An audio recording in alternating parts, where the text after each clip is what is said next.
네, 마시스타 오퍼스2 먼저 구성품을 살펴보도록 하겠습니다. 이 시장에 구매한 오퍼스2는 275 사이즈고요. 275 기준으로 198g 정도의 무게를 가지고 있습니다. 구성품으로는 축구화 한 켤레와 그리고 축구화 색이 들어있습니다. 이번에 구매한 제품은 올해 3월 올 초죠. 3월에 출시된 모션 블러 팩의 오퍼스2고요. 그리고 봄에 출시돼서 그런지 굉장히 산뜻한 컬러입니다. 그래서 오퍼스2 같은 경우에는 화이트와 형광색을 사용했고요. 축구화색도 굉장히 예쁘죠. 색깔이 굉장히 예쁜 것 같아요. 축구화도 현재 순백의 축구화입니다. 형광색으로 포인트를 줬고요. 굉장히 산뜻하고 굉장히 때가 잘 탈 것 같은 그런 축구화입니다. 오퍼스2는 모션 블러 팩부터 어퍼가 변경되었습니다. 기존의 오퍼스2 런칭될 당시에 오퍼스2 같은 경우에는 이제 어퍼가 이런 형태가 아니었습니다. 지금은 보면 3D 텍스처 터치라고 해서 이렇게 어퍼에 굴곡이 있습니다. 이렇게 굴곡이 있는 형태여서 오브라2와 비슷한 형태의 어퍼지만 그 전에 어퍼 변경 전의 모델은 3D 형태의 원형 돌기가 어퍼에 붙어 있었습니다. 그래서 굉장히 좀 어떻게 보면 첫인상이 징그러워 보인다? 그런 생각도 들었고 황공포증을 유발한다라는 느낌도 들었던 게 사실입니다. 그래서 왜 이렇게 만들었지? 진짜 디자인 이거 누가 했지? 라는 생각이 저는 개인적으로 했었습니다. 근데 오퍼스2가 모션 블러 팩에 와서는 결국에는 어퍼를 변경했네요.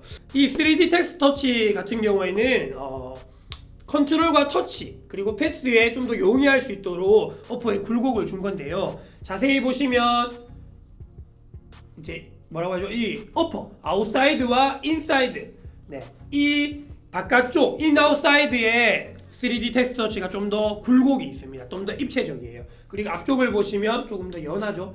굴곡이 조금 덜한 것을 알 수 있습니다. 이거는 왜 그러냐면 미드필더를 위한 축구라고 제가 말씀드렸잖아요. 미드필더 같은 경우에는 이제 본래적으로 경기 시에 플레이 시에 패스 아니면 컨트롤 터치가 많은 포지션입니다. 슈팅이나 드리블보다는 이런 아무래도 패싱이나 그런 게 많은 포지션이다 보니까 패싱이 많은 인사이드나 아웃사이드 터치가 많은 그런 부위에 좀 더 굴곡을 주어서 미드필더에 좀 적합하도록 만든 게 아닐까라는 생각이 들고요. 그렇기 때문에 이렇게 텍스트 터치 자체가 인사이드나 아웃사이드에 굴곡을 좀 더 준 것 같습니다. 앞쪽보다는 그렇게 보시면 되고 기능적인 면에서도 어퍼 변경적인 3D 원형의 그 돌기와는 동일한 기능이 가지고 있다고 합니다. 그래서 기능적으로 좀 떨어지는 게 아니냐라는 걱정이 있으실 텐데 그건 아니니까 걱정하지 않으셔도 될 것 같습니다. 오브라 그러니까 상급 모델인 오브라와도 동일한 어퍼라고 보시면 돼요. 소재는 다르죠. 플라이트를 사용한 오브라고 이거는 칸가라이트라는 것을 사용했기 때문에 소재는 다르지만 이 어퍼의 질감이나 형태는 동일하다고 생각하시면 될 것 같습니다. 다음은 칸가라이트에 대해서 한번 살펴보겠습니다. 칸가라이트는 나이키에서 최대한 천연 가죽의 질감을 그 터치감을 잘 살린 인조 가죽, 합성 가죽이라고 보시면 돼요. 최신의 기술이죠. 그래서 CTR360 마이스트리 때부터 꾸준히 칸가라이트를 사용했는데 이번 오퍼스에서도 칸가라이트를 사용했습니다. 이 칸가라이트는 굉장히 제가 좋아하는 소재 중에 하나입니다. 저는 CTR360 마이스트리 때부터 칸가라이트를 좀 이렇게 애용했었다고 해야 되나요? 좋아했었는데 이번에 사용된 칸가라이트도 굉장히 좀 만족스럽다고 생각합니다. 칸가라이트 같은 경우에는 천연 가죽의 질감도 가지고 있으면서도 동시에 가볍습니다. 그래서 축구화 자체로 경량성에도 좀 이렇게 효과를 볼 수 있는 소재고요. 질감 자체가 굉장히 만져보시면 인조가죽보다는 천연가죽의 부드러움과 흡사하다는 느낌을 많이 가지실 수 있습니다. 그래서 실제로 만져보셔도 이 굴곡 때문에 좀 느낌이 덜 하실 수도 있지만 굴곡이 없는 부분을 이렇게 만져보신다면 굉장히 천연가죽 같다, 진짜 잘 만들었다라는 느낌을 가지실 수 있습니다. 그만큼 칸가라이트는 제가 생각하기에 나이키에서 나온 기술 중에 거의 좀 상급에 있는 제가 좀 가장 좋아하는 이렇게 기술 중에 하나입니다. 그래서 칸가라이트를 사용했기 때문에 터치감이라든지 질감이 굉장히 좀 우수하다는 거. 마이스트리 3, 이 제품 마이스트리 3인데요. 이 제품도 칸가라이트가 사용되었습니다. 그래서 여기 보시면 칸가라이트라고 적혀 있는 걸 볼 수 있죠. 그래서 이 제품 자체도 칸가라이트를 사용해서 굉장히 질감도 좋고, 이 축구화를 제가 애용하는 축구화인데 두 축구화를 비교해 보시면 소재 자체가 동일한 소재임을 알 수 있습니다. 그래서 이 CTR 360에 이어져 온 이 오퍼스 2에서 칸가라이트를 사용했으니까 저는 좀 이게 굉장히 좀 마음에 드는 그런 느낌이 강하고요. 또 그리고 이제 이 오퍼스2의 특징을 보면 바로 일체형 텅입니다. 요즘 축구화의 트렌드죠. 그래서 일체형 텅을 사용했는데 텅 전체가 일체형 텅이 아니라 축구화의 텅의 반틈 앞쪽 부분은 이제 일체형 텅을 사용했고요. 그리고 뒤쪽 부분은 이렇게 신발을 신고 벗기에 편하도록 좀 분리형 텅을 사용했습니다. 그래서 완전한 일체형 텅이 아니기 때문에 조금 더 축구화를 신고 벗기가 조금 용이하다는 거, 그거 참고하시면 좋을 것 같고, 일체형 텅의 장점은 뭐 착화감이죠. 이렇게 발에 딱 붙는 그 밀착감이 장점이고, 또 단점이라고 하면 좀 신고 벗기가 불편하다는 건데, 이게 적당히 반반을 섞어놨기 때문에 일체형과 분리를 반반 섞어놨기 때문에 뭐 이렇게 장점만 모아놨다고 이렇게 생각하셔도 무방할 것 같습니다. 네, 그렇고 이 텅 자체에는 앞에 보시면 작은 메모리 폼, 미세한 메모리 폼이 이렇게 들어가 있습니다. 그래서 여기를 만져보시면 조금 쿠셔닝이 있는데, 이거는 실제로 체감할 수준의 메모리 폼이 아니기 때문에 컨트롤에 그렇게 도움이 되겠나 라는 생각은 드네요. 그래서 그렇게 뭐 이렇게 컨트롤에 도움이 될 것 같다라는 생각은 개인적으로 하지 않습니다. 그래서 이런 게 있구나라고만 생각하시면 될 것 같습니다. 이제는 내부를 한번 보도록 할 텐데, 내부는 먼저 인솔을 한번 봐야겠죠. 가장 또 인솔이 내부의 특징 중에 가장 중요한 게 인솔이니까, 인솔은 뭐 특별할 건 없지만 포론이 사용된 인솔입니다. 그래서 포론이 사용되었고, 소재 자체는 그냥 일반 부직포 같은 소재이고요. 마찰력이 뭐 크게 좋지는 않을 것 같고, 그냥 뭐 그럭저럭 그냥저냥인 인솔이고요. 이 인사이드 내부를 보시면 조금 다릅니다.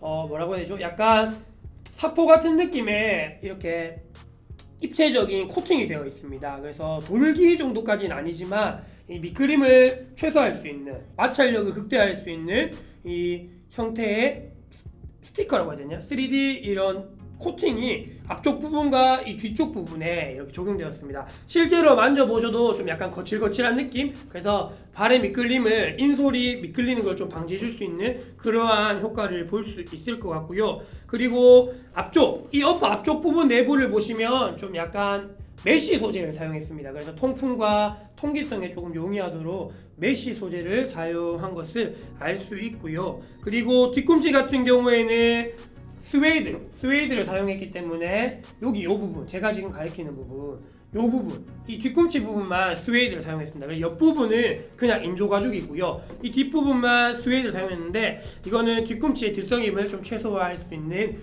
그 정도의 기능을 할 거라고 보시면 될 것 같습니다. 네, 그리고 뭐 특별히 뭐 내부에는 뭐 다른 것들은 없고요. 그 정도. 가장 뭐 특징은 내부에 있는 코팅, 요게 아닐까 생각합니다. 네. 네, 마지막으로 마지스타 오퍼스2의 아웃솔을 한번 볼 텐데요. 이 아웃솔 같은 경우에는 좀 미드필더를 위한 아웃솔이 아닐까라고 생각될 만큼 미드필더에게 적합하도록 설계된 아웃솔과 스터드의 형태입니다.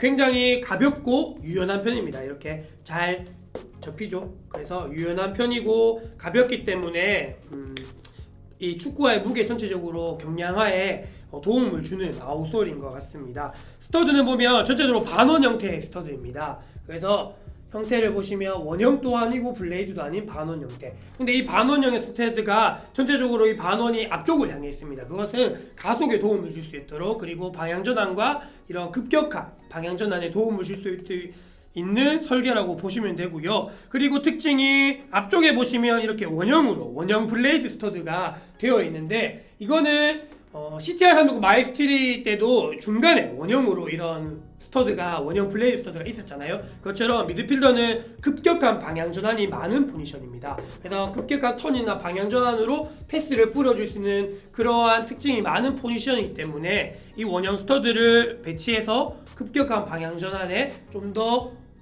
발을 잘 지지해줄 수 있게, 접지해줄 수 있게 도움을 주려고 이렇게 원형 블레이드 스터드를 사용한 것 같습니다. 이거는 좀 개인적으로 좀 좋은 것 같아요. 이게 미드필더를 위한 확실히 미드필더를 위해 배열을 했구나, 기술적으로 개발했구나라는 생각이 들 정도로 좀 잘한 기술이 아닐까 생각합니다. 지금까지 마이스터 오퍼스 2를 한번 살펴봤습니다. 마이스터 오퍼스 2는 어퍼가 변경된 디자인입니다. 그래서 디자인적으로는 굉장히 변경 전보다는 훨씬 괜찮습니다. 하지만 이 오퍼스의 전작인 오퍼스 1이나 아니면 그 전으로 가서 마이스트리 CTR360에 비해서는 디자인적으로는 조금 아쉬운 느낌이 없지 않아 있습니다. 그래서 디자인을 보시고 선택하시는 분들은 아마 이 오퍼스를 선택하시는 분들이 많지 않으실 겁니다. 그냥 뭐 나는 포지션 미드필더니까 뭐 스터드가 마음에 들어서 아니면 칸가라이트를 사용해보고 싶어서 축구화를 구매하는 분들이 많을 거라 생각이 들고요.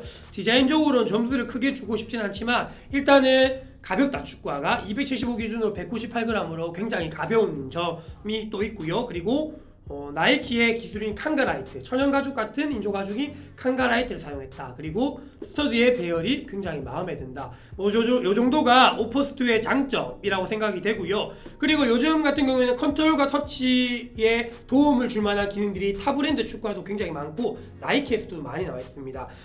그거에 비해서는 이 3D 텍스처 터치가 큰 도움이 될까라는 의구심이 들기도 하지만 그래도 미드필더에게는 이 정도도 괜찮을 것 같다는 생각이 듭니다. 그래서 저는 3D 텍스트 터치가 크게 마음에 드는 건 아니지만 그래도 기능이 들어갔다는 거 그거 참고하시면 좋을 것 같고요.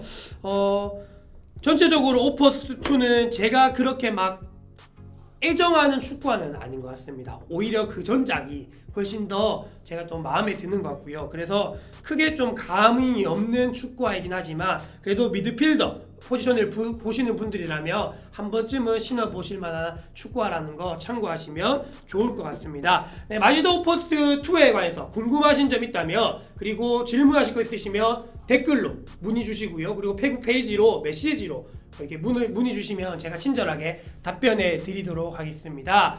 축구연구소의 유튜브 채널 구독해 주시고요. 페이북 페이지 좋아요 그리고 인스타그램 팔로잉도 해주시고 네이버 블로그도 있습니다. 이후 신청 꼭 해주시면 감사하겠습니다. 지금까지 지금껏부터 미친 리뷰 축구연구소 이시장이었습니다. 다음에 뵙겠습니다. 감사합니다.